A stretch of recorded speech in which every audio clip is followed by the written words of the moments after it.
Hello friends, Shashi Agarwal channel के अंदर मैं doctor Shashi Agarwal welcome you all.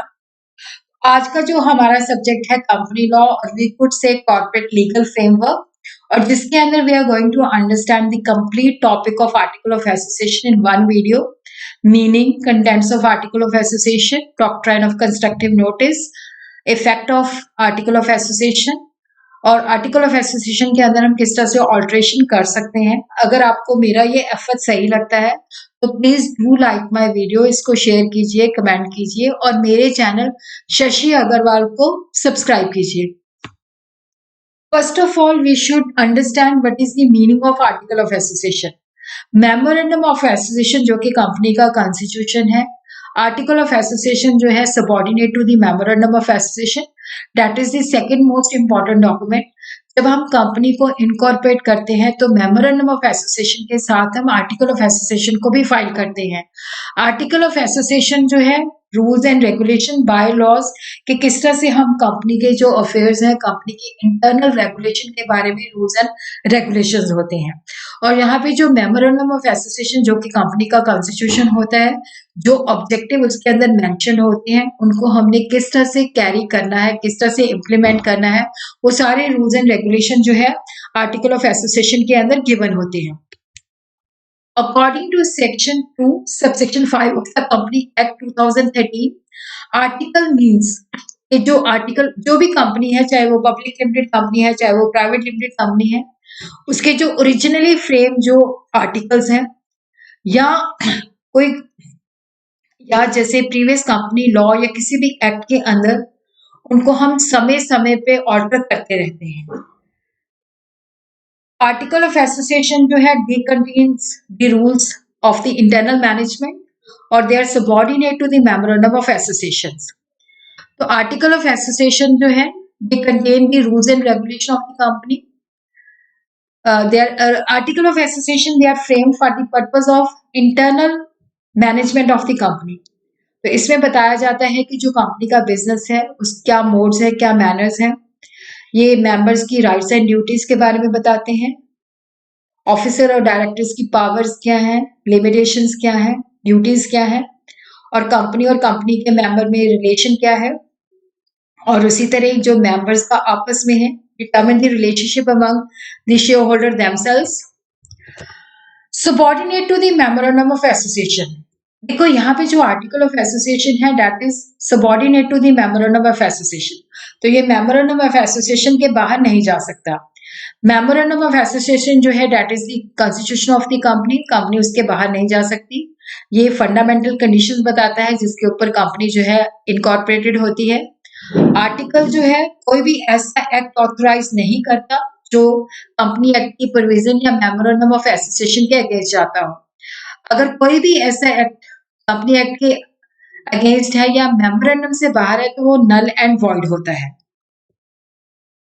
तो under section 5 subsection 1 and 7 subsection 1 of 2013 act, तो हर एक कंपनी के लिए अपना आर्टिकल ऑफ एसोसिएशन होना जरूरी है और रजिस्ट्रेशन के वक्त उसको आरओसी के पास फाइल करना जरूरी है। तो आर्टिकल ऑफ एसोसिएशन जो है that is a part of the constitution of organization, क्योंकि इसके अंदर इंटरनल रूल्स एंड रेगुलेशंस होते हैं। आर्टिकल ऑफ एसोसिएशन जब रजिस्टर हो जाता है तो that established a contract between the members and the company and among the member themselves. तो ये शेयर होल्डर्स की राइट्स, ड्यूटीज को बताता है। ये आउटसाइडर्स के ऊपर बाइंडिंग नहीं होता। तो ये पब्लिक डॉक्यूमेंट होता है, तो कोई भी प्रिस्क्राइब फी देके उसको इंस्पेक्ट कर सकता है। इसके अंदर हम स्टैट्यूटरी क्लॉजेस भी इंक्लूड कर सकते हैं। तो शेड्यूल आई जो है हमें बताता है कि ये टेबल है, टेबल मतलब मॉडल आर्टिकल्स हैं जो डिफरेंट कंपनीज के ऊपर एप्लीकेबल है। वो उनको सारी की सारी प्रोविजन को भी अडॉप्ट कर सकती हैं या एनी ऑफ द प्रोविजन को भी अडॉप्ट कर सकती हैं। तो सेक्शन 5 सबसेक्शन 7, ए कंपनी में अडॉप्ट ऑल और any of the regulation which is contain in the model article. तो टेबल एफ जो है उस कंपनी के ऊपर एप्लीकेबल है, article of association of a company limited by share. Table G जो है that is a company limited by guarantee which is having a share capital. Table H company limited by guarantee but which is having not a share capital. Table I unlimited company के लिए है but which is having a share capital. Table J unlimited company but which is not having a share capital. So private limited company must have its article of its own which must contain the restriction which is contained in section 2 subsection 68 of the Company Act. देखो जो private limited company होती है ये अपने share जो होती है उसके ऊपर रिस्ट्रिक्शन होती है right to transfer the shares, और जो 1% लिमिटेड कंपनी को छोड़ के इसके जो मैक्सिमम नंबर ऑफ मेंबर्स होते हैं 200 है। उसी तरह जो प्राइवेट लिमिटेड कंपनी है ये पब्लिक को इनवाइट नहीं कर सकती to subscribe for any securities. Private limited company जो है उसके पास ये फ्रीडम होती है वो सारी की सारी रेगुलेशन जो एफ में है उसको अडॉप्ट कर सकती है या any of the regulation which is mention in the table F. Public limited company by shares, section 5 subsection 7 provides that a company may adopt all or any of the regulation which is given in the model articles applicable to such company.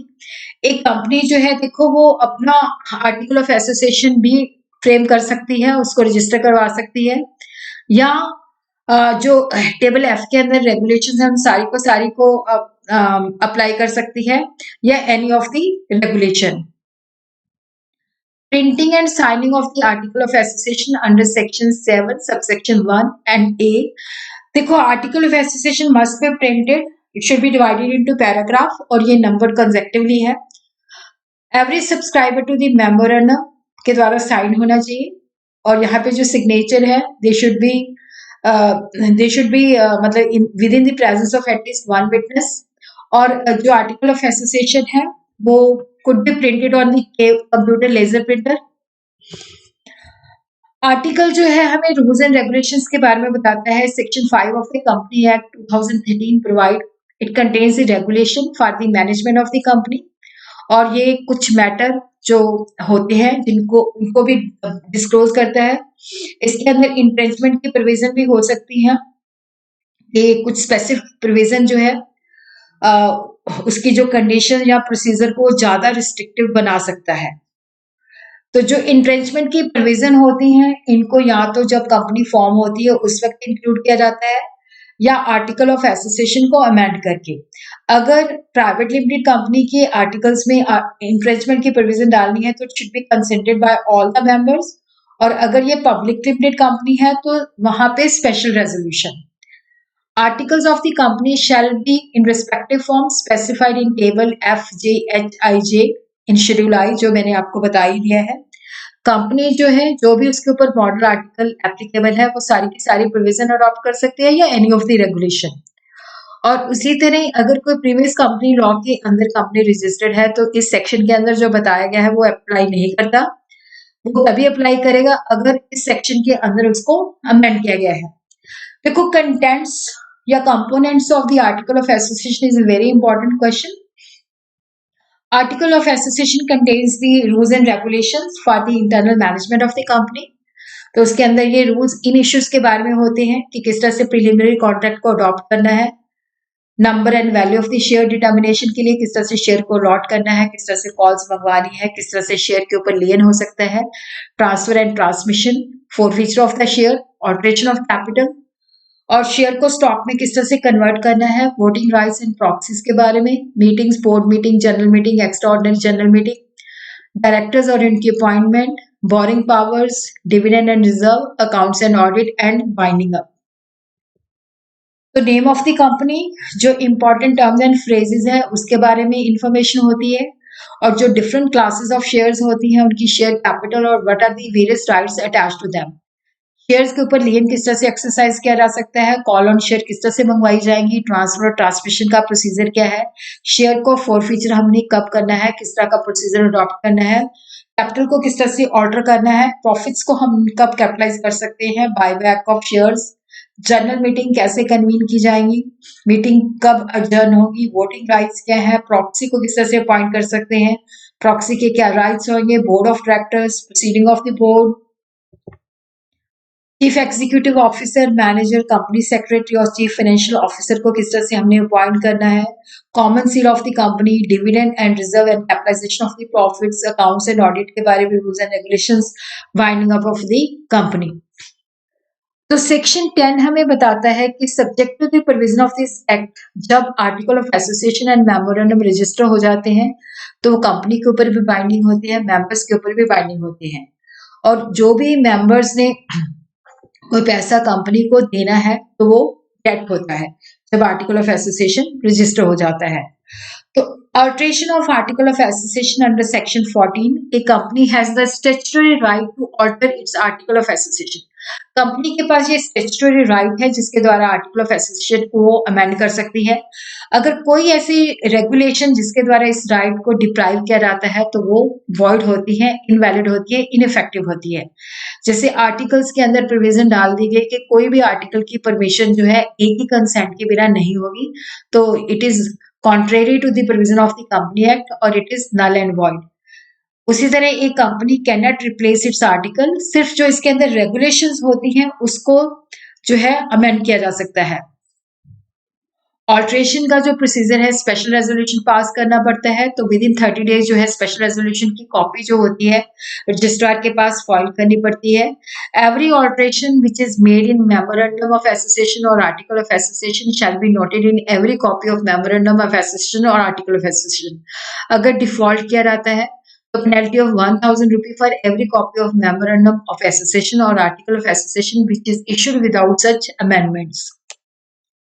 तो ये procedure है approval by the board of directors, general meeting के अंदर special resolution, registrar of company को intimate किया जाता है। अगर पब्लिक लिमिटेड कंपनी को प्राइवेट लिमिटेड में कन्वर्ट करना है तो ट्रिब्यूनल की अप्रूवल लेनी पड़ती है और उसके बाद जब अप्रूवल आ जाती है तो रजिस्ट्रार ऑफ कंपनी को इंटीमेट किया जाता है। अगर वो कंपनी लिस्टेड है तो स्टॉक एक्सचेंज को भी लिस्ट किया जाता है, इंटीमेट किया जाता है। तो डायरेक्टर जो है वो बोर्ड मीटिंग कन्वीन करते हैं एज पर section 173 and S secretarial standard 1 by giving notice of at least 7 days. Board meeting होती है जिसके अंदर जनरल मीटिंग का जो है डेट, टाइम और वैन्यू डिसाइड किया जाता है और नोटिस जो है दिया जाता है और जनरल मीटिंग होती है, स्पेशल रेजोल्यूशन पास होता है। स्पेशल रेजोल्यूशन का मतलब होता है कि 75% वोट जो होती है एटलीस्ट वो फेवर में होनी चाहिए। और उसी तरह अप्रूवल ऑफ ऑल्ट्रेशन जो है ली जाती है स्पेशल रेजोल्यूशन पास करके, और फॉर्म जो है MGT 14 filing of resolution and agreement to the registrar along with the requisite filing fee within the 30 days along with the copy of the notice, certified true copy of the special resolution along with the explanatory statement, और उसी तरह जो altered articles होते हैं उनकी printed copy. और जहां पे ऑल्ट्रेशन की जाती है कि हमने पब्लिक लिमिटेड कंपनी को प्राइवेट लिमिटेड कंपनी के अंदर कन्वर्ट करना है तो कंपनी को पहले ट्रिब्यूनल की अप्रूवल लेनी पड़ेगी और ट्रिब्यूनल जब अप्रूवल दे देता है तो printed copy of the article as altered ये रजिस्ट्रार ऑफ कंपनी के पास जो है within 15 days of the date of receipt of the order के अंदर पास करनी है। 6 कॉपीज ऑफ द अमेंडमेंट जिनमें से एक कॉपी सर्टिफाइड होनी चाहिए जहां पे कंपनी के शेयर लिस्टेड है, स्टॉक एक्सचेंज को भेजनी है। Every alteration which is made in memorandum of association or article of association shall be noted in every copy of memorandum of association or article of association. अगर इन provision को comply नहीं किया जाता तो जो भी ऑफिसर इन डिफॉल्ट होता है that liable to a penalty of ₹1000 for every copy of memorandum of association or article of association issued without such alteration. उसी तरह कंपनी की लिमिटेशन होती है कि जो भी आर्टिकल ऑफ एसोसिएशन को हमने ऑल्टर करना है वो कंपनी एक्ट के प्रोविजन के अगेंस्ट नहीं होना चाहिए और उसी तरह मेमोरेंडम ऑफ एसोसिएशन के प्रोविजन के अगेंस्ट भी नहीं होना चाहिए। जैसे हल्टन वर्सेस क्रैबबोरो क्लिफ होटल के अंदर था, यहाँ पे था कि रेजोल्यूशन जनरल मीटिंग के अंदर पास किया गया और आर्टिकल ऑफ एसोसिएशन को अमेंड किया गया, तो वहां पे एक पावर इंसर्ट की गई थी कि वो प्रेफरेंशियल डिविडेंड के साथ न्यू शेयर इशू कर सकते हैं, बट मेमोरेंडम ऑफ एसोसिएशन के अंदर ऐसी कोई पावर नहीं थी, तो ये जो था वो वॉइड था। और उसी तरह ऐसी चीज नहीं सैंक्शन करनी जो इलीगल हो। उसी तरह अगर ट्रिब्यूनल ने कोई ऑल्ट्रेशन की है तो उसके साथ में इनकंसिस्टेंट नहीं होना चाहिए। अगर पब्लिक लिमिटेड कंपनी को प्राइवेट लिमिटेड कंपनी में कन्वर्ट करना है तो we have to take the approval of tribunal. और उसी तरह आर्टिकल ऑफ एसोसिएशन को ऑल्टर नहीं किया जा सकता कि हमने मेंबर की लायबिलिटी को इंक्रीज करना है। और उसी तरह जो ऑल्ट्रेशन है they have to be done by special resolution. और ऑल्ट्रेशन ऐसी नहीं होनी चाहिए कि ब्रीच ऑफ कॉन्ट्रैक्ट करे, और ये कंपनी के बेनिफिट के लिए होनी चाहिए, और ये भी नहीं होना चाहिए कि it is fraud on the minority.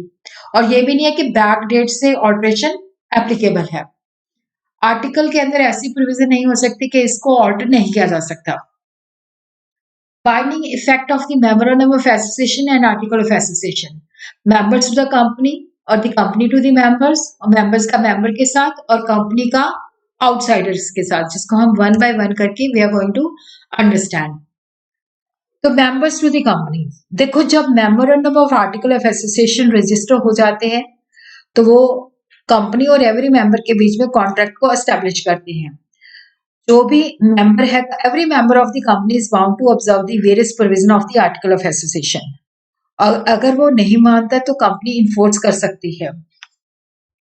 अगर मेमोरेंडम ऑफ एसोसिएशन या आर्टिकल ऑफ एसोसिएशन के अंदर कोई ऐसी ऑल्ट्रेशन है जिसके द्वारा मेंबर की लायबिलिटी को इंक्रीज किया जाए या जितने शेयर उसने लेने हैं उससे ज्यादा उसको कहा जाए कि सब्सक्राइब करने हैं या शेयर कैपिटल में कंट्रीब्यूट करना है, तो वो उसके ऊपर एप्लीकेबल नहीं है। उसी सिचुएशन के अंदर एप्लीकेबल होते हैं जब वो ऑल्ट्रेशन करने से पहले या बाद में रिटर्न के अंदर एग्री करता है। Bradford banking corporation versus Briggs के केस के अंदर ये आर्टिकल ऑफ एसोसिएशन ने कहा था कि अगर किसी मेंबर ने शेयर या शेयर होल्डर ने कंपनी से डेट लिया है तो जो उसके शेयर्स हैं उस पे फर्स्ट लियन जो होगा वो कंपनी का होगा। एक शेयर होल्डर जिसने कंपनी के पैसे देने थे उसने बैंक से उधार लिया, वहां पे सिक्योरिटी ऑफ शेयर दिया और बैंक ने कंपनी को बताया। तो यहाँ पे जब भी मतलब अगर कल को शेयर होल्डर डिफॉल्ट करता है तो बैंक जो है उसका वो सेकेंडरी लियन होगा, फर्स्ट लियन हमेशा कंपनी का ही होगा। Company to the member, the company is bound to the member by the various provision which are given in the memorandum and article. जैसे मेंबर जो है कम मतलब आर्टिकल ऑफ एसोसिएशन के प्रोविजन से बाइंडेड है, वैसे ही जो है कंपनी भी बाइंडेड है। Every member is entitled to sue the company, अगर जो उसको राइट्स दिए गए हैं अगर कंपनी उसकी ब्रीच करती है तो वो कंपनी को स्यू कर सकता है। देखो article of association share holder को राइट देती है कि वो कंपनी मीटिंग पे अपनी वोटिंग जो है दे सकता है, और अगर चेयरमैन उस राइट को छीनता है तो वहां पे जो है वो मेंबर जो है कंपनी को स्यू कर सकता है। मेंबर्स का मेंबर्स के साथ, देखो यहाँ पे एक्सप्रेस एग्रीमेंट नहीं होता बट हर एक मेंबर ऑफ द कंपनी जो है that is bound by the memorandum and article of association. तो इस वजह से क्या होता है कि मेंबर्स का मेंबर्स के साथ भी इम्प्लाइड कॉन्ट्रैक्ट होता है। Article regulates the rights of the member inter se, पर ये राइट जो है कंपनी के थ्रू ही हो सकते हैं या लिक्विडेटर के थ्रू हो सकते हैं जो कंपनी को रिप्रेजेंट करता है। Rayfield versus Hands, article of association of the company provided that members wishing to transfer share, तो वो डायरेक्टर को अपनी इंटेंशन के बारे में बताए और डायरेक्टर जो है उन शेयर को ले ले और उसके बाद में इक्वली डिवाइड कर दे एट द फेयर वैल्यू। मतलब वहां पे वो मेंबर से शेयर ले ले एट दी फेयर वैल्यू और बाद में इक्वली डिवाइड कर दी। डायरेक्टर ने इन शेयर्स को लेने से मना कर दिया, उन्होंने कहा कि आर्टिकल ऑफ एसोसिएशन हम पे एप्लीकेबल नहीं है, हम पे लाइबिलिटी नहीं है। बट कोर्ट ने वर्डिक्ट दिया कि डायरेक्टर एज ए मेंबर जो है आर्टिकल ऑफ एसोसिएशन की जो प्रोविजन है उन पे एप्लीकेबल है और उनको वो शेयर लेने ही पड़ेंगे। Company to the outsiders, article do not constitute any contract between the company and outsider. Outsider वो व्यक्ति होता है जो कंपनी का मेंबर नहीं है। आउटसाइडर अगर कंपनी उनको कोई राइट देती है तो आउटसाइडर जो होते हैं उसको इन्फोर्स नहीं कर सकते। इस पे भी हम केस देखते हैं, Browne versus La Trinidad. The article of association of a company contain a clause to the effect that B should be director, और उसको 88 से पहले रिमूव नहीं किया जा सकता, बट उसको बहुत पहले ही रिमूव कर दिया जाता है। बी जो है कोर्ट के अंदर जाता है तो वो इस ऑर्डर को रिस्ट्रेन करना चाहता है, बट कोर्ट वर्डिक्ट देती है कि बी और कंपनी के बीच में ऐसा कोई कॉन्ट्रैक्ट नहीं था तो कंपनी के पास पावर है उसको रिमूव करने की। Now we will understand important topic doctrine of constructive notice, जो शॉर्ट में आता है या कई बार डॉक्ट्राइन ऑफ इंडोर मैनेजमेंट के साथ अटैच होता है। तो इन दोनों मतलब इंपॉर्टेंट है। तो सबसे पहले we are going to understand the constructive notice of memorandum और आर्टिकल ऑफ एसोसिएशन। देखो जो memorandum of association and article of association register हो जाते हैं रजिस्ट्रार के पास तो वो पब्लिक डॉक्यूमेंट बन जाते हैं। तो सेक्शन 33(9) हमें बताता है कि जब रजिस्टर्ड होते हैं तो पब्लिक डॉक्यूमेंट होते हैं, तो कोई भी व्यक्ति जो है फीस देके उनको एक्सेस कर सकता है। तो section 17 read along with the rule 34 of the company कि कंपनी को जो भी मेंबर इनको एक्सेस करना चाहता है, देखना चाहता है, तो वो प्रिस्क्राइब फी पे करके इनकी कॉपी 7 डेज के अंदर मंगवा सकता है।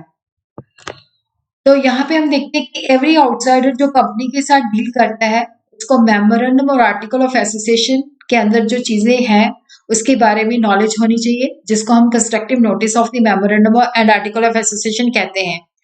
The parties who are dealing with the company, मतलब उन्होंने रीड तो करना ही है, बट उन्होंने अंडरस्टूड भी करना है इनका प्रॉपर मीनिंग।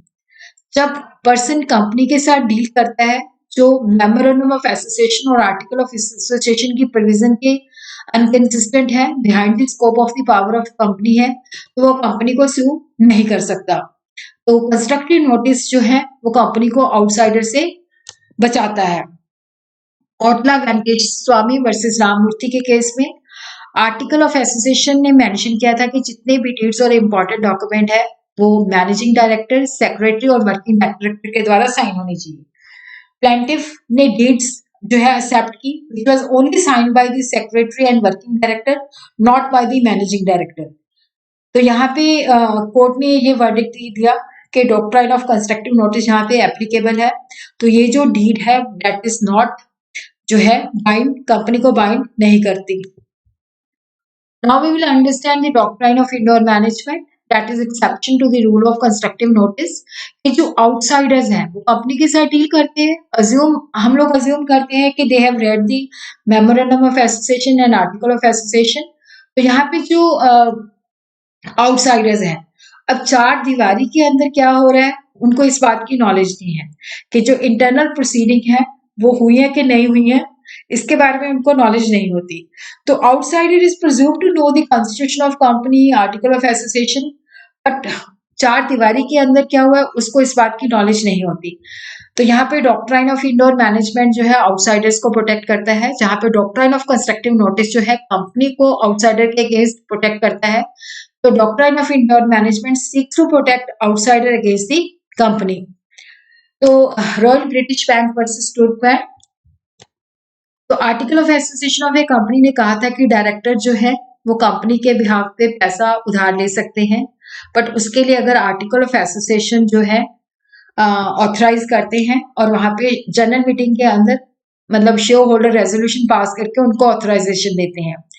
डायरेक्टर जो कि टी लिक्विडेटर होता है उससे मनी उधार लेते हैं, बट वो शेयर होल्डर से ऑथराइजेशन नहीं लेते। टी उनको पैसा उधार देता है, अज्यूम करता है कि ये जनरल मीटिंग से ऑथराइजेशन ले चुके हैं, तो बाद में वो पैसे चुकाने से मना कर देते हैं, तो टी जो है स्यू करता है। तो कोर्ट वर्डिक्ट देती है कि ये इंटरनल इरेगुलरिटी है, तो टी जो है कंपनी को स्यू कर सकता है, क्योंकि यहाँ पे वो अज्यूम करता है कि इंटरनली सब कुछ जो है हो चुका होगा। तो ये इंटरनल इरेगुलरिटी के बारे में वो टी नहीं जान सकता। तो इस वजह से डॉक्ट्राइन ऑफ इंडोर मैनेजमेंट जो है टी को यहाँ पे प्रोटेक्शन देता है कि वो अपना पैसा वसूल कर सकता है। Doctrine of indoor management useful है। Contract covers the act which is done on behalf of the company by the director, जो कभी अपॉइंटमेंट ही जिनकी अपॉइंटमेंट नहीं हुई थी या जिन्होंने अथॉरिटी को एक्सरसाइज किया बट वहां पे प्रॉपर कोरम नहीं था। यहाँ पे तक वो शेयर को अलॉट कर सकते हैं with the proper authorisation from the general meeting, but उन्होंने शेयर अलॉट कर दिए without the consent of the share holder.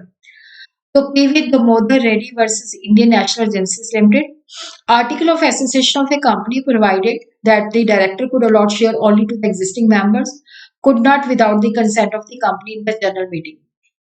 कि वो आउटसाइडर्स को अगर अलॉट करनी है तो जनरल मीटिंग के अंदर उनको कंसेंट लेनी पड़ेगी। भी एक आउटसाइडर था, उन्होंने कंसेंट लिए बिना ही शेयर उनको अलॉट कर दिए गए। तो यहाँ पे applicant was entitled to assume कि इन्होंने कंपनी की शेयर होल्डर की जनरल मीटिंग के अंदर परमिशन ले ली है। तो यहाँ पे ये जो अलॉटमेंट थी that was held to be void, क्योंकि it is covered under doctrine of indoor management. तो these are the exceptions to the doctrine indoor management, जहाँ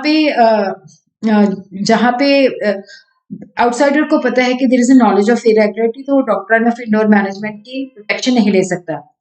देवी Dattamal versus the Standard Bank of India, a transfer of share was approved by two directors। तो जो व्यक्ति ने transfer किया था उसको पता था कि वन ऑफ द डायरेक्टर इस वजह से डिस्क्वालिफाइड है क्योंकि शेयर उसी को ही ट्रांसफर किए गए हैं, और दूसरा इस वजह से है क्योंकि उसकी वैलिडिटी नहीं थी अपॉइंटेड की। तो ये बात उसको पता थी। तो यहाँ पे इरेगुलरिटी की नॉलेज थी, तो यहाँ पे वो doctrine of indoor management applicable नहीं है। तो transfer was held to be ineffective. Negligence, negligence का मतलब है लापरवाही। यहाँ पे मतलब जब लापरवाही का किस्सा हो तो वहां पे भी doctrine of indoor management applicable नहीं है। Underwood versus Bank of Liverpool, the article of association of a company provided that the business of the company was to be managed by the director. तो जो company का soul director था वही principal share holder था। Company के behalf पे check आए, उसने बैंक में डिपॉजिट करवा दिए, बट अपने खाते में डिपॉजिट करवा दिए। और बैंक ने भी क्या किया, वो चेक कलेक्ट किया और उसके अपने पर्सनल अकाउंट में, जो शेयर होल्डर था उसके पर्सनल अकाउंट में डाल दिए गए। तो बैंक इस लाइबिलिटी को अवॉइड करना चाहता था under the doctrine of indoor management. तो कोर्ट ने कहा भाई तू नहीं कर सकता, तुझे लापरवाही नहीं बरतनी चाहिए थी क्योंकि कंपनी एक आर्टिफिशियल पर्सन है, तो कंपनी के लिए चेक है तो वो कंपनी के अकाउंट में ही जाने चाहिए। फॉर्जरी, जहां पे धोखाधड़ी से कुछ डॉक्यूमेंट्स लिए जाते हैं, तो वहां पे भी doctrine of indoor management applicable नहीं है। Ruben versus the Great Fingall Consolidated company, Ruben lent a company a sum of money on the security of the share. तो सेक्रेटरी ने क्या किया था कि जो शेयर सर्टिफिकेट बनाए थे वो दो डायरेक्टर के सिग्नेचर झूठे ही कर लिए थे और सील भी लगा ली थी विदाउट अथॉरिटी। तो यहाँ पे कंपनी ने रिफ्यूज कर दिया शेयर सर्टिफिकेट को रजिस्टर करने के लिए। तो कोर्ट ने कहा कि हाँ यहाँ पे ये फोर्ज्ड सर्टिफिकेट है, तो यहाँ पे वो doctrine of indoor management applicable नहीं है। और उसी तरह ही देखो, जो चीजें एपरेंट अथॉरिटी के बाहर है तो वहां पे भी doctrine of indoor management applicable नहीं है। आनंद बिहारी लाल वर्सेस बिनशा कंपनी में क्या होता है कि एक व्यक्ति जो है कंपनी की प्रॉपर्टी अकाउंटेंट से ट्रांसफर डीड को एक्सेप्ट कर लेता है। देखो ये जो ट्रांजैक्शन है क्लियर कट पता चलती है कि ये अकाउंटेंट की अथॉरिटी के बाहर है, तो ये नल एंड वॉइड है, तो यहाँ पे भी हम अप्लाई नहीं कर सकते। Shri Krishna versus Mondal Brothers and Company, a director of the company जिसके पास मतलब अथॉरिटी थी, उसने एक कंपनी के साथ फ्रॉड किया। देखो हुंडी के अगेंस्ट उसने पैसे जो थे कंपनी के लिए बोरो किए और उसको कंपनी के खाते में डालने के बजाय खुद मिसयूज कर लिए। तो यहाँ पे वो डायरेक्टर की अथॉरिटी में है कि वो बोरिंग कर सकते हैं, तो कंपनी को अब हुंडी को ऑनर करना पड़ेगा। तो यहाँ पे वो जो क्रेडिटर का क्लेम है उसको डिफीट नहीं कर सकती कि उसके अपने ऑफिसर्स ने फ्रॉड किया है। और उसी तरह ही जहाँ पे no knowledge of the content of the article, तो वहां पे भी doctrine of indoor manager applicable नहीं है। Rama corporation limited versus Proved Tin and general investment company, P company जो थी वो डी कंपनी के साथ कॉन्ट्रैक्ट करना चाहती थी। तो डायरेक्टर ने कहा कि टी एजेंट है, बट टी के पास कोई अथॉरिटी नहीं थी, had never held by D company. D company ने कभी नहीं कहा कि ये हमारा एजेंट है। तो पी कंपनी ने डी को कुछ पैसे दिए, टी ने उन पैसों को मिसयूटिलाइज किया और पी कंपनी ने टी से पैसे लेने थे। पी ने डी को स्यू किया, तो डी ने कहा कि ये तो हमारा एजेंट है, ना ही हमने कभी इंडोर्स किया, तो यहाँ पे भी वो एप्लीकेबल नहीं है। उसी तरह हम देखते हैं कि कोई भी ऐसा एक्ट जो मतलब जो भी आर्टिकल ऑफ एसोसिएशन के अंदर या मेमोरेंडम ऑफ एसोसिएशन के अंदर ऐसे प्रोविजन है अंडर सेक्शन 6 जो कि कंपनी एक्ट के अगेंस्ट है, तो कंपनी एक्ट ही लागू होगा। जैसे एग्जाम्पल है कि बोर्ड मीटिंग के अंदर सेक्शन 174 के अंदर जो कोरम है वो 2 डायरेक्टर का होगा या 1/3 of the total number of the director whichever is higher. But अगर आर्टिकल कहते हैं कि कोरम जो है दैट विल बी मिनिमम 3 और 1/3 विच एवर इज लार्ज, तो ये जो प्रोविजन है वो इनइफेक्टिव है। तो उस तरह हम देखते हैं कि जहां पे भी इनकंसिस्टेंसी है वो कंपनी एक्ट के साथ, तो वहां पे कंपनी एक्ट की प्रोविजन ही एप्लीकेबल होगी।